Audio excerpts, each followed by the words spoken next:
ಎಲ್ರಿಗೂ ನಮಸ್ಕಾರ. Welcome back to Smita's kitchen. ನಾನಿವತ್ತು ಒಂದು ಇನ್ಸ್ಟೆಂಟ್ ಆಗಿರೋ ಬ್ರೇಕ್ಫಾಸ್ಟ್ ರೆಸಿಪಿ ತೋರಿಸ್ತಾ ಇದ್ದೀನಿ.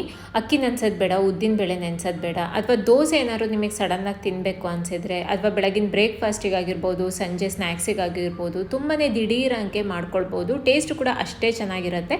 ಬನ್ನಿ ಇವಾಗ ಲೇಟ್ ಮಾಡೋದು ಬೇಡ, ಇನ್ಸ್ಟೆಂಟಾಗಿ ದೋಸೆ ಹೇಗೆ ಮಾಡೋದಂತ ನೋಡ್ಕೊಂಡು ಬರೋಣ.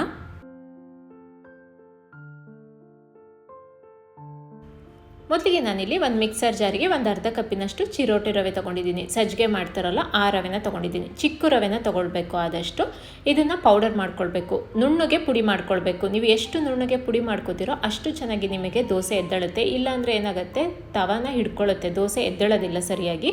ಹಾಗಾಗಿ ಇದನ್ನು ಆದಷ್ಟು ನುಣ್ಣಗೆ ಪೌಡರ್ ಮಾಡ್ಕೊಳ್ಬೇಕು. ಇವಾಗ ಇದನ್ನು ಮಾಡ್ಕೊಂಡಿದ್ದೀನಿ. ಈಗ ಇದನ್ನು ಒಂದು ಬೌಲಿಗೆ ಹಾಕ್ಕೊಳ್ತೀನಿ.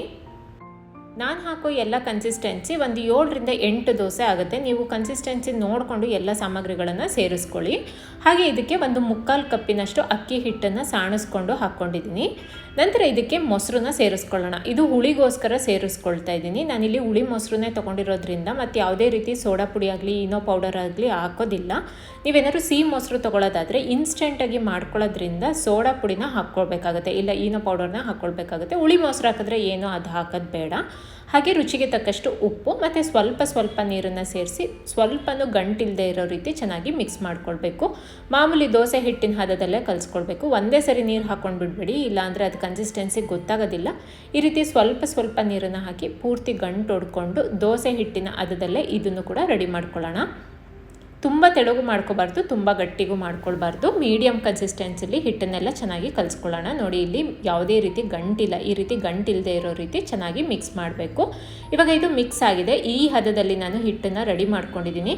ಇದನ್ನು ಒಂದು 15 ರಿಂದ 20 ನಿಮಿಷ ಸೆಟ್ ಆಗಲಿಕ್ಕೆ ಬಿಡಬೇಕು. ಹಿಟ್ಟು ಚೆನ್ನಾಗಿ ಸೆಟ್ ಆಗಬೇಕು. ಸೆಟ್ ಆದರೆ ನಿಮಗೆ ದೋಸೆ ಚೆನ್ನಾಗಿ ಎದ್ದೇಳುತ್ತೆ ತವನ. ಅದಕ್ಕೋಸ್ಕರ ಒಂದು 15 ರಿಂದ 20 ನಿಮಿಷ ಬಿಟ್ಟರು ಸಾಕಾಗುತ್ತೆ, ತುಂಬ ಹೊತ್ತೇನು ಬೇಡ. ಈಗ ಒಂದು 20 ನಿಮಿಷ ಆದ ನಂತರ ತೋರಿಸ್ತಾ ಇದ್ದೀನಿ. ನೋಡಿ, ಇಲ್ಲಿ ಹಿಟ್ಟೆಲ್ಲ ತುಂಬ ಚೆನ್ನಾಗಿ ಸೆಟ್ ಆಗಿದೆ, ಯಾವುದೇ ರೀತಿ ಗಂಟುಗಳು ಕೂಡ ಇಲ್ಲ. ಇವಾಗ ದೋಸೆನ ಹಾಕ್ಕೊಳ್ಳೋಣ. ನಾನಿಲ್ಲಿ ಮುಂಚೆನೇ ತವ ಕಾಯಲಿಕ್ಕೆ ಇಟ್ಟಿದ್ದೆ. ತವ ಬಿಸಿ ಆದ ನಂತರ ಹಿಟ್ಟನ್ನು ತಗೊಂಡು ದೋಸೆನ ಹರಡ್ಕೊಳ್ತೀನಿ.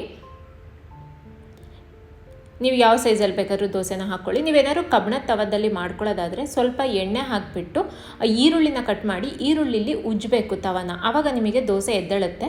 ನಾನ್ ಸ್ಟಿಕ್ ಆದರೆ ಏನು ಆ ರೀತಿ ಮಾಡೋದು ಬೇಡ, ಡೈರೆಕ್ಟಾಗಿ ಹಾಕ್ಕೊಂಡ್ರೆ ದೋಸೆ ಎದ್ದೇಳುತ್ತೆ. ಸ್ವಲ್ಪ ರವೆ ಹಾಕಿರೋದ್ರಿಂದ ನೀವು ಕಬ್ಬಣದ ತವದಲ್ಲಿ ಮಾಡ್ಕೊಳ್ಳೋದಾದರೆ ಆ ರೀತಿ ಈರುಳ್ಳಿಲಿ ಉಜ್ಜಿಬಿಟ್ಟು ಮಾಡ್ಕೊಳ್ಳಿ.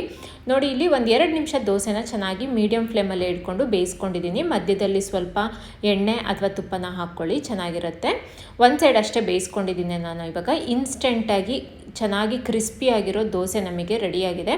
ದೋಸೆ ಜೊತೆ ಒಂದು ಕಾಯಿ ಚಟ್ನಿ ಮಾಡಿಕೊಂಡ್ರೂ ಸಾಕಾಗುತ್ತೆ, ಸಖತ್ತಾಗಿರುತ್ತೆ ಟೇಸ್ಟು. ನೀವು ಕೂಡ ಟ್ರೈ ಮಾಡಿ ನೋಡಿ. ಸಂಜೆ ಸ್ನ್ಯಾಕ್ಸಿಗಾಗಿರ್ಬೋದು, ಬೆಳಗಿನ ಬ್ರೇಕ್ಫಾಸ್ಟಿಗಾಗಿರ್ಬೋದು, ಮಕ್ಳಿಗೆ ಮಾಡಿಕೊಟ್ರೆ ಅವರು ಕೂಡ ಇಷ್ಟಪಟ್ಬಿಟ್ಟು ತಿಂತಾರೆ. ದೋಸೆ, ಇಡ್ಲಿ ಎಲ್ಲ ಸಾಮಾನ್ಯವಾಗಿ ಮಕ್ಳಿಗೆ ಇಷ್ಟ ಆಗುತ್ತೆ. ಈ ವಿಡಿಯೋ ನಿಮಗೆಲ್ಲರಿಗೂ ಇಷ್ಟ ಆಗಿದೆ ಅನ್ಕೋತೀನಿ. ಇಷ್ಟ ಆಗಿರೋ ದಯವಿಟ್ಟು ಲೈಕ್, ಶೇರ್